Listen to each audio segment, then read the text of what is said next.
A personal note to feminists. If consider yourself a feminist, and I wrote this book right, it should piss you off. I don't mind that. Parts are written expressly to piss you off. I'm an open agent provocateur for masculinity and men's issues. If I'm not pissing off feminists, I'm not doing my job. But despite your anger, ladies, and misguided gents, this book should also make you think while you're writing your hate mail. Think about the future, and specifically the future your children, if any, more on this shortly, will inherit. Even if you aren't self-identified as a feminist, this book is probably going to piss you off. For entirely different reasons. Either way, you should pay attention, because feminism is a major cultural force in our society, and has been for decades. But it's important you understand just what feminism is, what it isn't, what it professes to be, what it wants to be, and the bloody legacy it has left in its wake. You may go weeks without thinking about feminism, even if you're female, but feminism never stops thinking about you. You will find several references to feminism in this book, and few of them will be positive. It may confuse you why men, perfectly good, ordinary men, seem to loathe feminism as ardently as they do in the Manosphere. After all, isn't feminism merely the idea that all people should be treated equally in society and under the law? Well, no. Not really. I'm not speaking out of ignorance here, as you might presume. I've read a lot of feminist writers, in class and out, and I've engaged in debate with some pretty sophisticated feminists over the years. Indeed, usually when I discuss feminism with a woman, it doesn't take 5 minutes before I'm discussing it with far more knowledge on the subject than they have. I'm not saying this to be snotty, it's just the truth. Most women, for example, don't understand that there are different schools of thought within feminism that emphasize different understandings of the ideology. If you're a feminist and you don't believe that, then you need to get out more. Women who only casually identify as feminists usually, at most, understand women's liberation from marriage and family, equal pay for equal work, and girls can do anything boys can do. And that exhausts the limits of their knowledge about an ideology they will defend violently from any attack. Once you get discussing Simone de Beauvoir, Hanish Anzaluda, Shaftesez Sandoval, Lord, Fausto Sterling, Fine, Pateman, Dworkin, and McKinnon, and their Paglia and Steinem and Starhawk, their eyes glaze over as they admit that they haven't actually read that much on feminism. But, like pornography, they're sure they know what it is when they see it. So do I, more so than they do. I'm not ignorant. Actually, most men aren't ignorant. There's a lot of anger toward feminism in the Manosphere, but, believe it or not, it is well-informed anger, not mere knee-jerk reactionism. A lot of these men have read more feminist literature than you have, and they're upset with feminism not because they want to see you ignorant, oppressed, barefoot and pregnant. They are upset because they're feeling attacked by feminism for simply being men. You can dismiss it if you like, but it won't make it go away. It's one of those pesky feelings things. The men of the Manosphere are angry with your liberation, empowering ideology, because they are seeing a side of feminism that you don't, because you think it's all about equality. Once upon a time, that may have been true. During the rosy derivator days of World War II, and then the post-war flood of women in the workplace in the 1950s, equity under the law and in the workplace were, indeed, hallmarks of a nascent feminism. Equality under the law and in society was denied women, and they very rightly fought that tradition. The old laws were designed to deal with an agricultural society where 90% of the people were subsistence farmers. We were better than that. We were in the age of industrialization now. The age of the farm wife was over. The ability for a woman to eschew the traditional role of wife and mother in favor of a career of her own was fought for and won, partially out of the strength of your feminist ancestors, and partially, and probably mostly, because of pure economic necessity. But the day where feminism equaled women's liberation passed long ago, even if that is where your personal idea of feminism still exists. Wikipedia lists the following divisions within feminism, from theory to activism: liberal feminism, conservative feminism, libertarian feminism, separatist feminism, ecofeminism, Marxist feminism, socialist feminism, post-colonial feminism, post-structural feminism, post-modern feminism, riot girl feminism, lipstick feminism, first wave feminism, second wave feminism, third wave feminism, fourth wave feminism, sex-positive feminism, literary feminism. Each of those comes with its own nifty little definition and exclusionary requirements. So before you get angry with the Manosphere about our stance on feminism, you might consider figuring out just which feminism you're defending.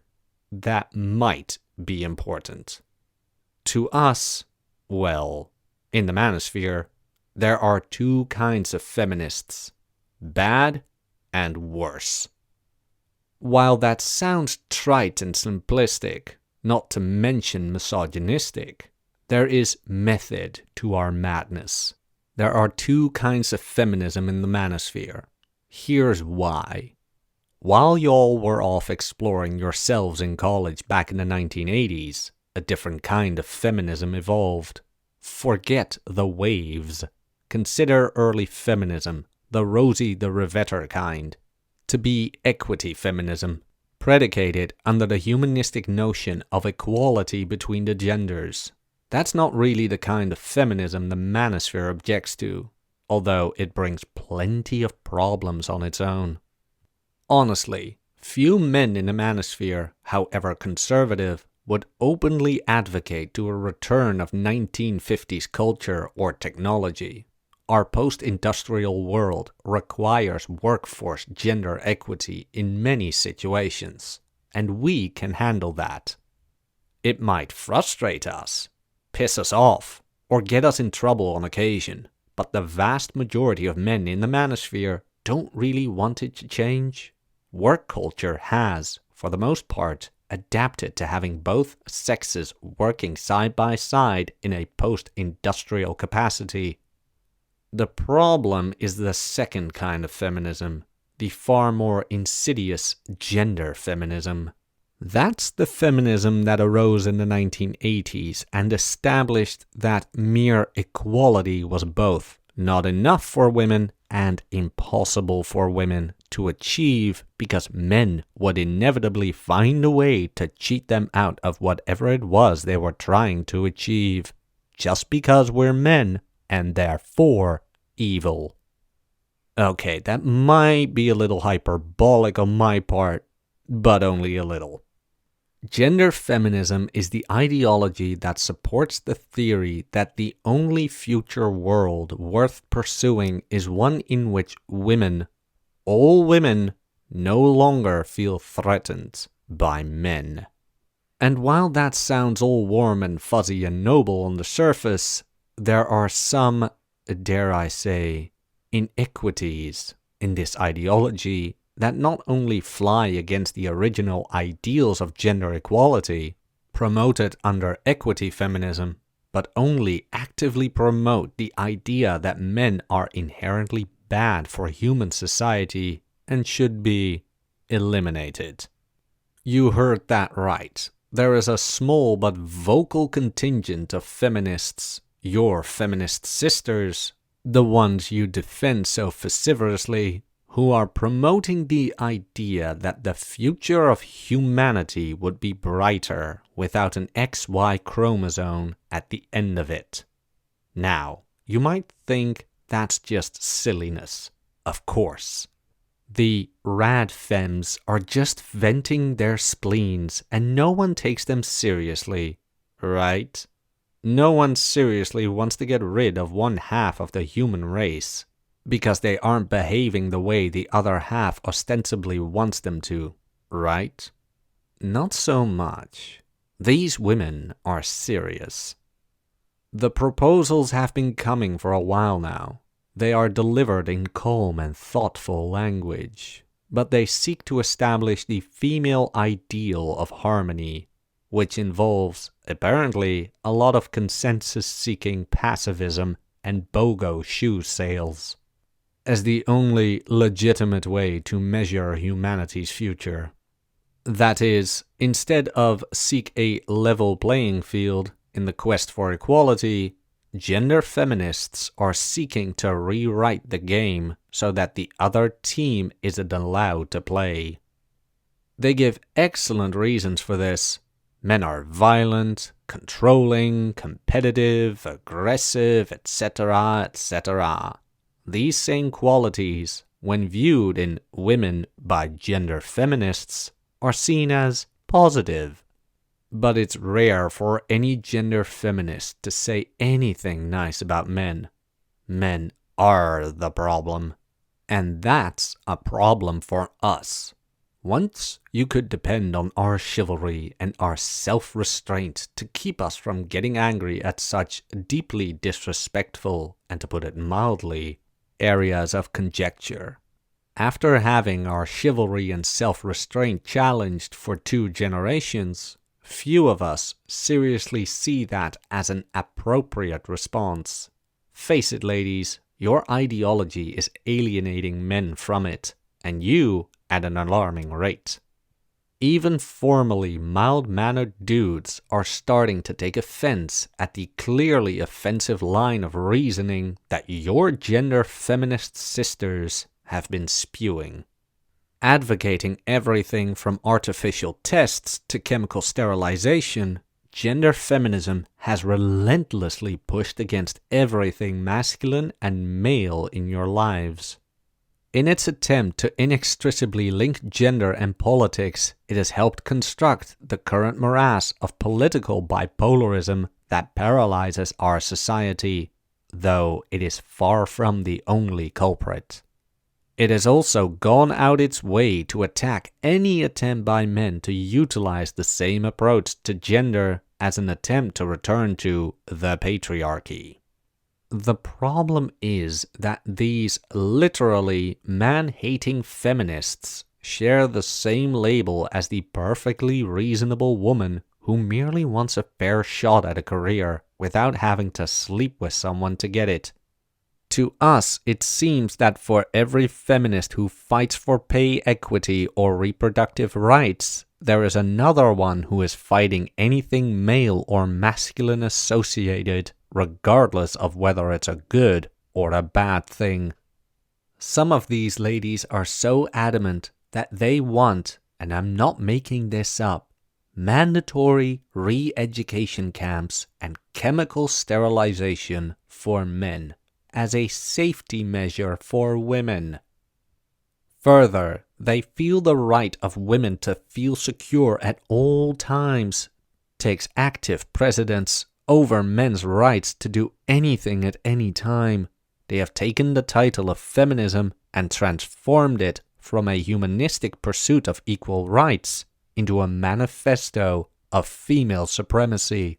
They have taken the idea that women have been forever oppressed by men and used it to rationalize the most foul and intellectually violent acts against those who dare be born with a penis. Feminism, to a gender feminist, isn't about equality. It's about female exceptionalism. They have a lot of pretty ways to try to rationalize it in order to get your support. But when it comes down to it, they are pushing for an exclusively female society for the benefit of women.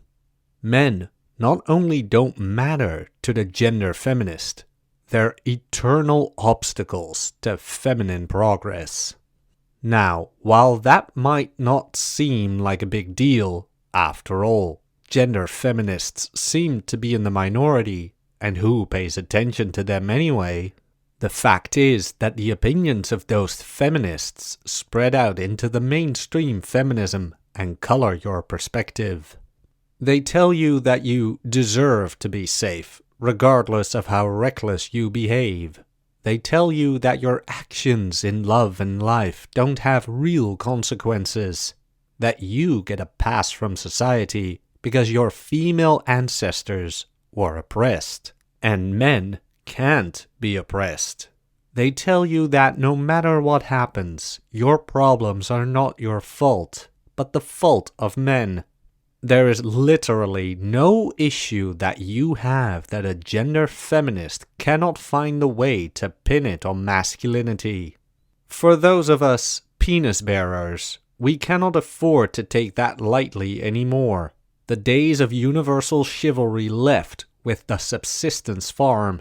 Women who once held a rare place on a pedestal in the minds of most men have devolved into rude caricatures of themselves to most dudes.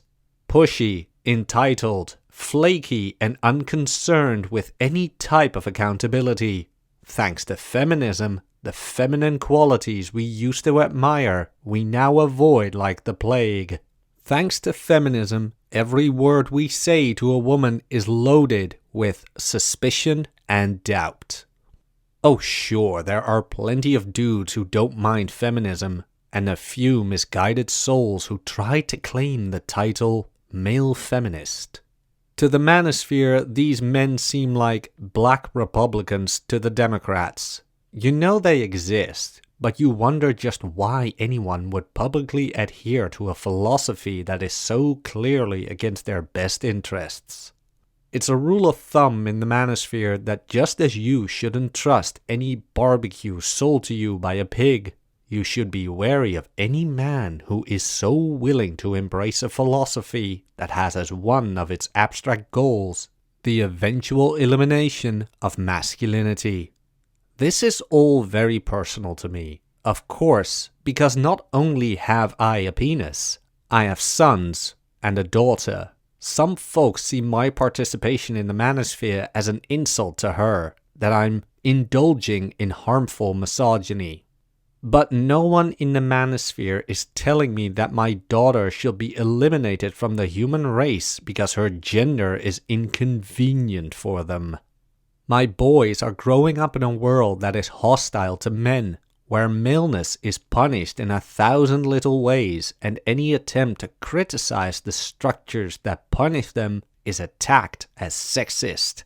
When I hear from gender feminists how my sons will grow up to inevitably oppress women just by being dudes, how can I, a progressive, find any compelling reason to consider it anything but an antithetical ideology?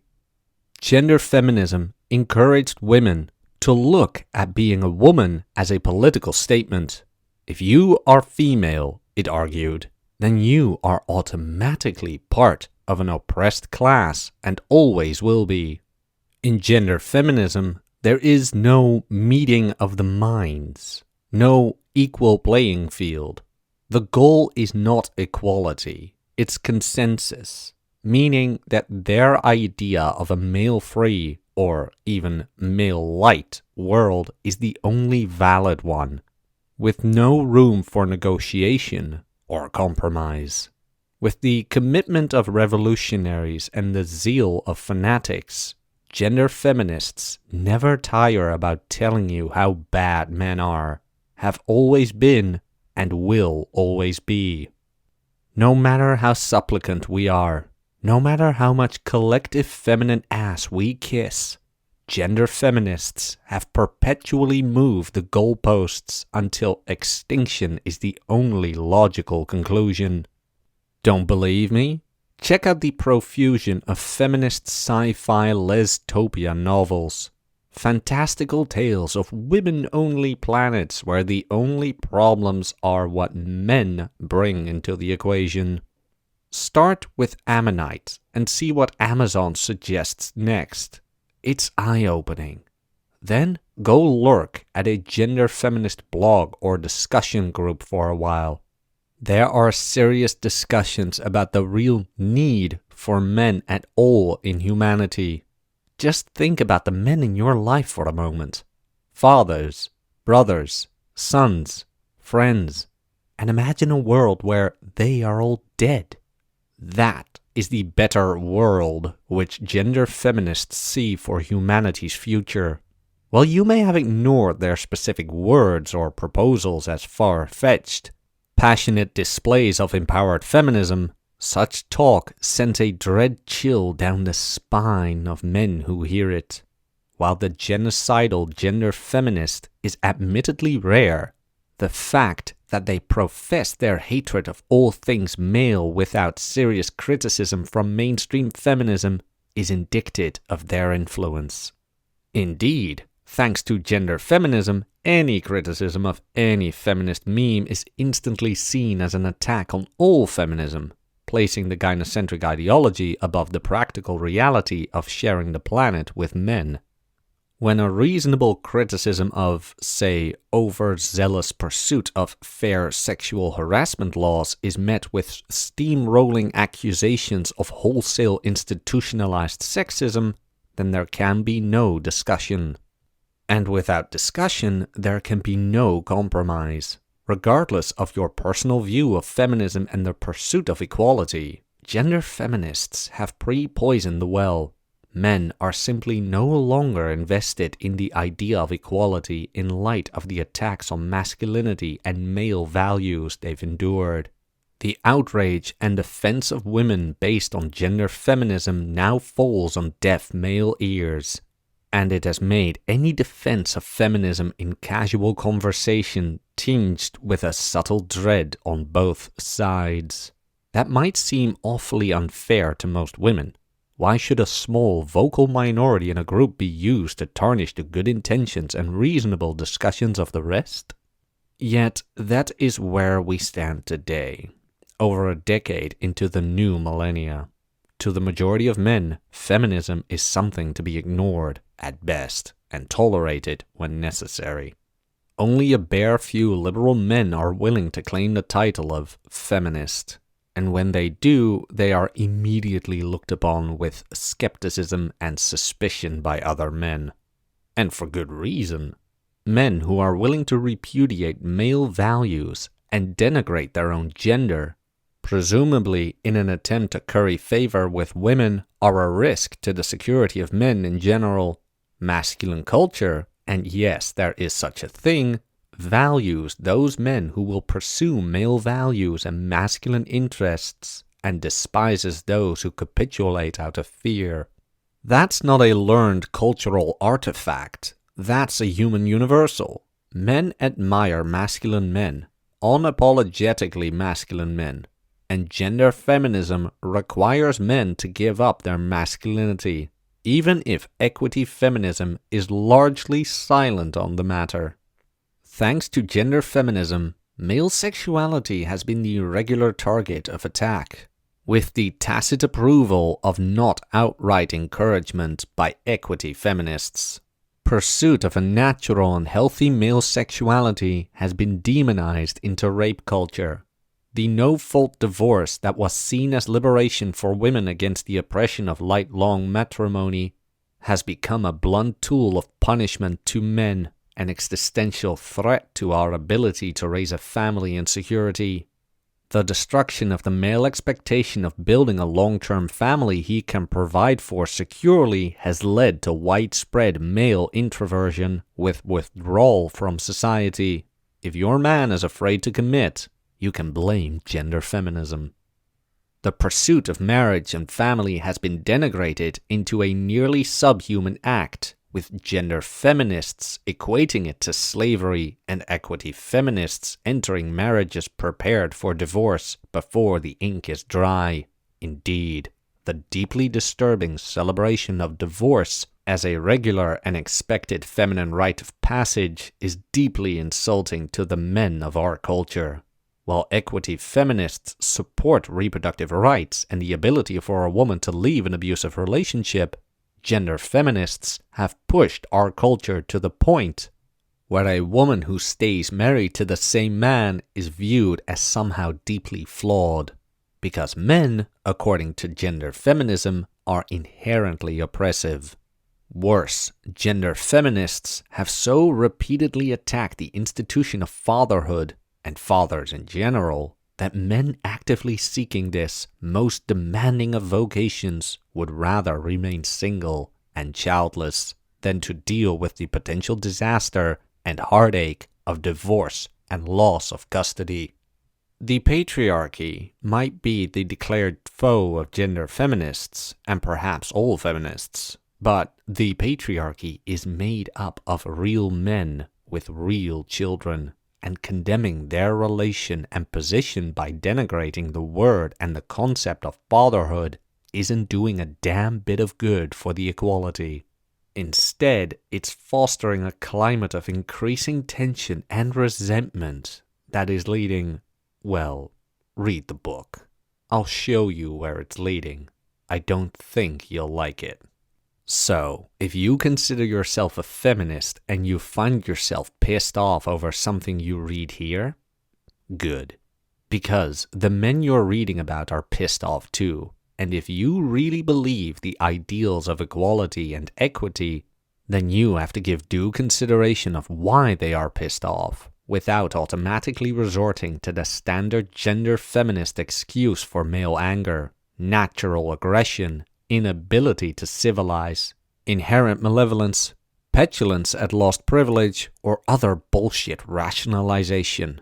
Consider the idea that just maybe some of these dudes have a point, or at least a valid perspective, that they aren't just trying to oppress you and steal your feminine power, that they don't have an evil plan to condemn you to a life of penniless second-class status or keep you barefoot and pregnant and in the 1950s. These men are your brothers, your fathers, your sons, but they've been shown time and time again what happens to a dude when he dares criticize women or feminism, and so now it is only the anonymous power of the internet that allows them to be candid. Either men are people whose voices deserve to be heard by you, or they aren't. Either they are worthy of your respect and admiration, or they aren't. Either you want to find a way in which men and women can share the bounty of our civilization to our mutual benefit, or you don't. Figure out which one you believe in, and then decide if you want to become part of a real conversation where all gender issues are on the table and open for discussion, or continue parroting the evil patriarchy party line every time you meet resistance to what you consider to be reasonable feminist ideas. Which way you go will be telling to every man in your life. Sex, of course, is where this divide is most profound. As you will see, feminism helps shatter the old style of courtship and marriage, but it failed to replace it with a valuable alternative. And now, the sexual dysfunction of Americans fuels a billions-a-year industry of self-help courses, marital counseling, and seminars dedicated to saving troubled marriages. largely unsuccessfully. To equity feminists, sex on equal terms with men is an essential right. To gender feminists, there can never be equal terms with men, so sex and male sexual oppression is forever and always an oppressive affront to female sexuality. Equity feminists might dislike porn or like it. Gender feminists see all hetero porn as rape incarnate. It's a wacky world they live in, but they're dragging you equity feminist ladies into it, whether you want to go or not. Gender feminists encourage women to see all other women as sisters in the struggle against male oppression, and encourages them to act in unison as such in areas of feminine interests. The men of the Manosphere have co-opted this idea to the point where they are beginning to look at themselves not as white Americans, or black Americans, or Latin Americans, or Asian Americans, wealthy or working class Americans, but as male Americans.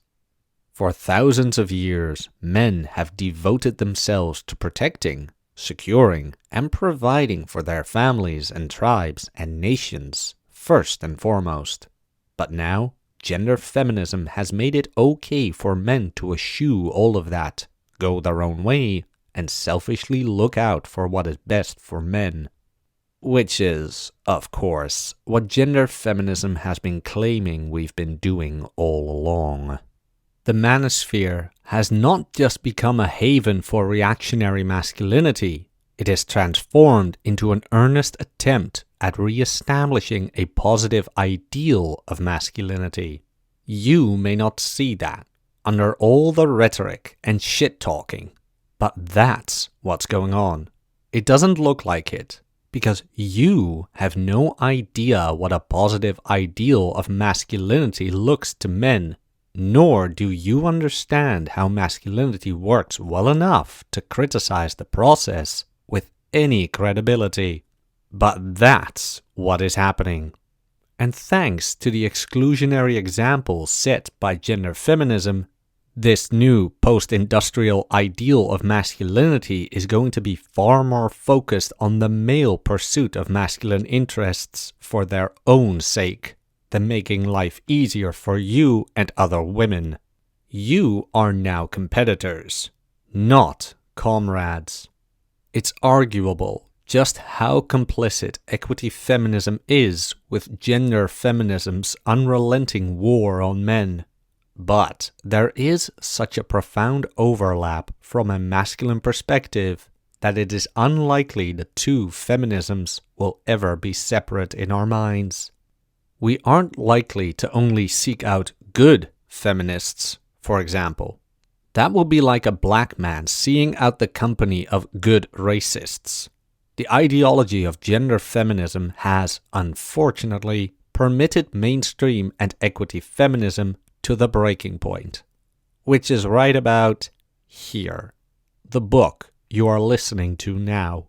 You shouldn't hate this book because it spreads lies and hate about women. You should hate this book because it forces the reader to acknowledge observable truths about women. Truths which significantly undermine portions of gender feminists' ideology. Gender feminists are going to rail against this book and the Manosphere because it teaches men the nuts and bolts of where to go to learn how to get themselves laid, among other things. And gender feminists see sex as valid and non-rapey only when it's under the control of women. You're going to hate this book because, in a greater sense, it begins the process of revalorizing the entire concept of masculinity for the post-industrial age. Only, it's not going to turn out like feminism. Either of them wanted it to. Sorry. Gender feminism has implicitly attempted to redefine masculinity, or at least edit it, since its inception.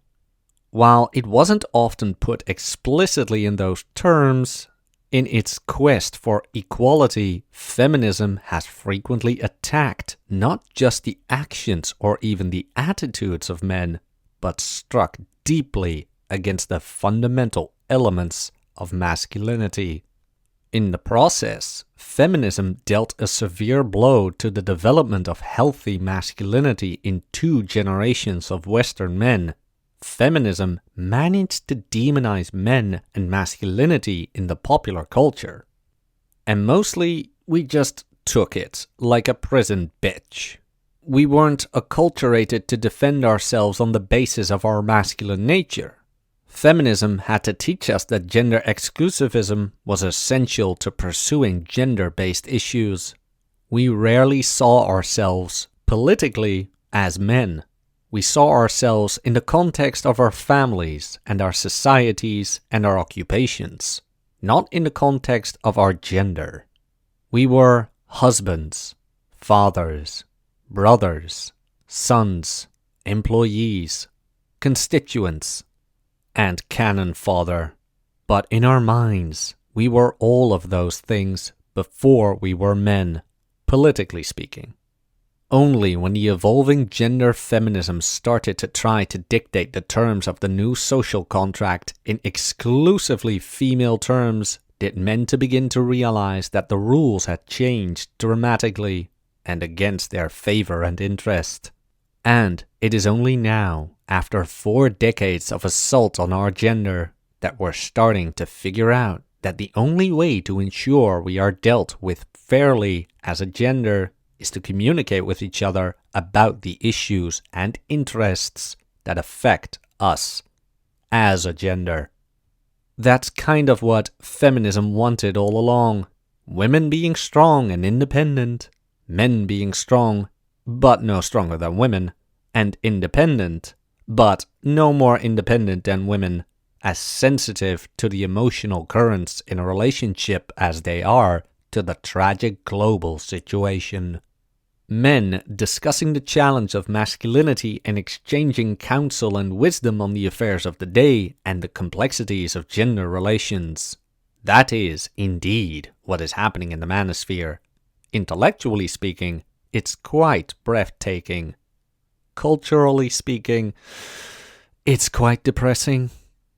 Once we tell each other being a man was an art. It was the art of taking an energetic, bright young man and beating his testosterone-laden body and sex-addled mind into an acceptable member of masculine society, ready to work for the common good, protect the weak and innocent, dare to strike out at tyranny, suffer outrageously in the service of others, and even die in the defense of his home and his family.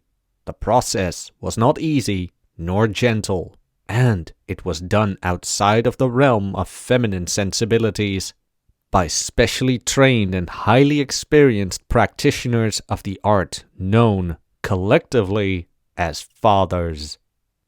One by one, the things we value as men have been targeted by feminism, both equity and gender varieties.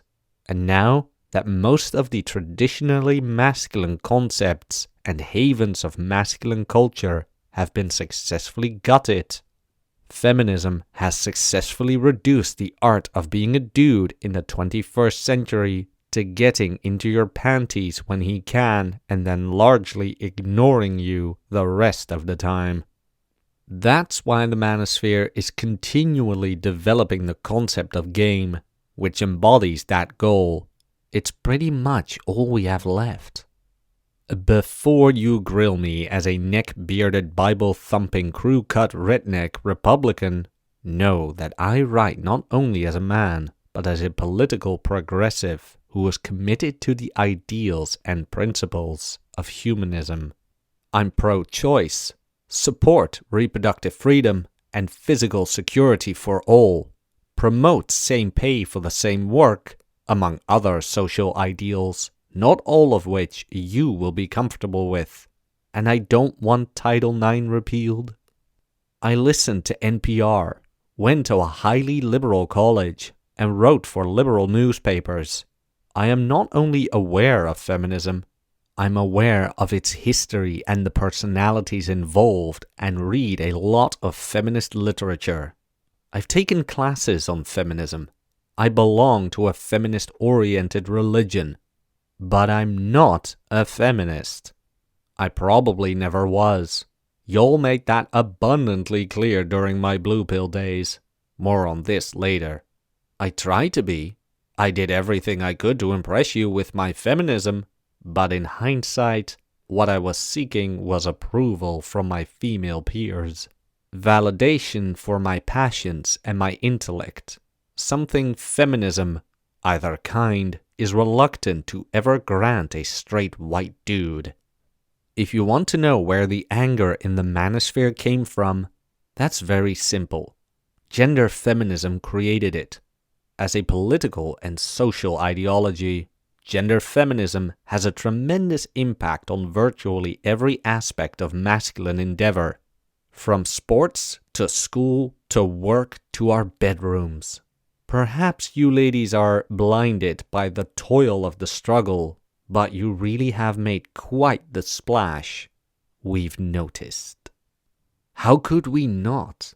For 50 years, the experiment of feminism has empowered women, altered the composition and character of our society, and redefined nearly every aspect of human existence. In the West, it has seen women wield political and economic power in ways undreamt of by their ancestors. In the Third World, it has seen an unprecedented emphasis on the basic human rights of women in cultures largely unchanged since the Middle Ages. Feminism has inspired debate about the fundamental elements of human condition and brought a balance in perspective to all aspects of our culture. Feminism has been the guiding light for elevating the aspirations and achievements of women for 5 decades and beyond. To the proto-feminist and societal essential abolition, suffrage, and temperance movements, feminism has elevated the contribution of women in our society to the forefront and allowed millions of women the opportunity to shape their own destinies. It has been a beacon, a comfort, a pillar of strength for millions of women and empowered them to better their conditions as they saw them. Feminism has been vital in opening our society and integrating once separated spheres into a whole. Feminism has been arguably the most fundamental shift in human culture to arise out of the 20th century to the benefit of women everywhere. For men, not so much. Whether you see gender feminism's willingness to denigrate men and masculinity, with the tactic acceptance and approval of equity feminism, as a temporary measure of a permanent entitlement, what I can tell you is that on this side of the equation, it looks suspiciously like a bullshit rationalization. And when men see bullshit rationalizations, one of our masculine values dictates that we stop treating the speaker with all due respect. Why would we? If they aren't willing to take responsibility for their own actions, why should we accept their judgment of our masculinity?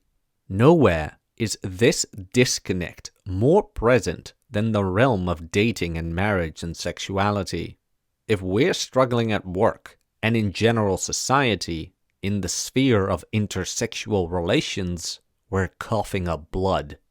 Thanks to feminism and the sexual revolution it ushered, men have become tepid, meek, and mild in our relationships, and that greater sensitivity has been rewarded by collective femininity with a 50% divorce rate. With masculine achievement and honor and respect taken from us, there's not much else left for us to do but try to get laid. That much we can understand about intergender relationships. Indeed, it's a primary male issue. When it comes down to it, when our masculinity is rejected, then men turn into objectification and distance to deal with it. Gender feminism rejected men and our masculinity, so we feel perfectly comfortable objectifying feminism and distancing ourselves from all feminism. So how did you respond? Gender feminism tries to mock us and humiliate us and further emasculate us with derisive names and cruel japes. Shame is the natural go-to for gender feminism when it's confronted with a man who gets out of line. Shame him into doing what is right. That is, what you want him to do. Only that doesn't work in the manosphere. Men have developed a tolerance to shame through excessive exposure. We recognize the ability for a woman to shame a man is bound up with the old agricultural age social contract concerning marriage and family, which, as all feminism has been gleefully telling us, no longer applies. So when a woman tries to use shame against a man to get her way, we've developed a kind of code for saying, "I'm terribly sorry, but the intellectual position under which you attempt to inspire a sense of gender-based emotional shame due to an appeal to a traditional agricultural age masculine meme is, thankfully, no longer valid in light of the post-feminist inquiry into the nature of gender. Indeed, your attempt to emotionally coerce me through the use of such meme indicates your classic misunderstanding of that change. Cultural shame as a valid intergender tactic of debate is intrinsically tied up with the economic model under which the patriarchy once flourished, a world in which the production of grain for the purpose of long-term food security was the primary focus of civilization. To use it in a post-industrial gender-based context is as intellectually dishonest as making a microcomputer with a small baked batter bread confection topped with a high-fat carbohydrate-rich layer and expecting our gender to take that conclusion seriously. But that takes too long, so we usually just say, "Nice try, cupcake." It just saves time. We know you aren't going to like us no matter what we do. So we're not going to try. Most of us have attempted to have productive discussions about gender relations with feminists over the years. But when the feminist response is shame and humiliation about our masculinity, then we just have to accept that it doesn't matter to men what feminists say anymore. There can be no dialogue until you can hear our voices, and you aren't going to like what we have to say.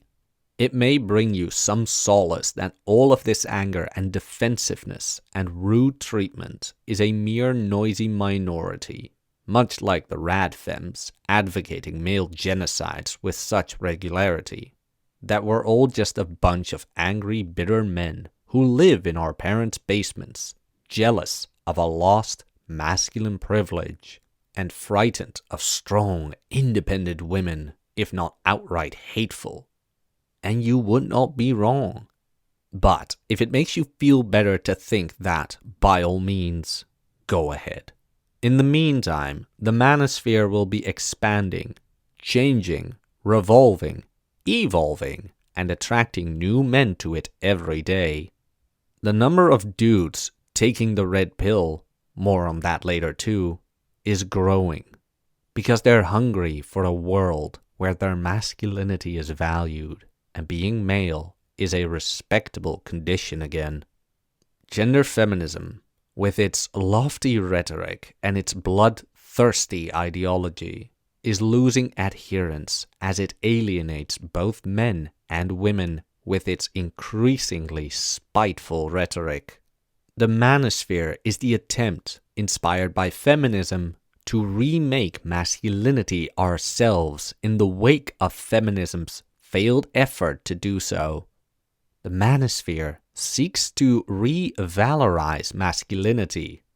Valorization means to imbue with substantial meaning, to see the way forward as men in a way that supports male interests and issues and contributes to the happiness of men, not women. Within the dirty snowball of the manosphere, men are talking to other men about what it means to be a man, and we're coming to some consensus on the subject. Here's a hint. The new masculinity doesn't mean that we will be acting more like women. So no adoring house husbands rubbing your tired feet for you when you get home from the office, ladies. Sorry. In fact, for the majority of you, no husbands at all. The Manosphere will assist men in the revalorization of masculinity, but in the process of redefining and re-establishing it, we will be doing so without feminist input, and damn little female input in general. After all, women didn't invite male input back in the 1960s when they redefined femininity, so it's natural for men to extend that same courtesy. Men will decide what masculinity is and what it means for the next millennia, not women. And what men decide will not be in the best interest of women. Thank gender feminists for that too. This process has already begun. The revolt of the betas is at hand. Dudes are enjoying being dudes, and if that irritates a few chicks, well, there are plenty of you out there. You ladies might find it frustrating that we aren't taking you seriously or listening to your vital input while we go through this process, but you'll have to accept it with the same stoic sense of inevitability as our fathers did when they were presented with their first divorce. At most, you can sit back and criticize us until you're blue in the face, while we walk past you on the way toward domestic happiness with a foreign bride or a life of solitary fulfillment without you. Because just as you fish don't need a bicycle, us bicycles are realizing just how many fish there are in the sea, and some of them value us for our masculinity. We will choose them, not you.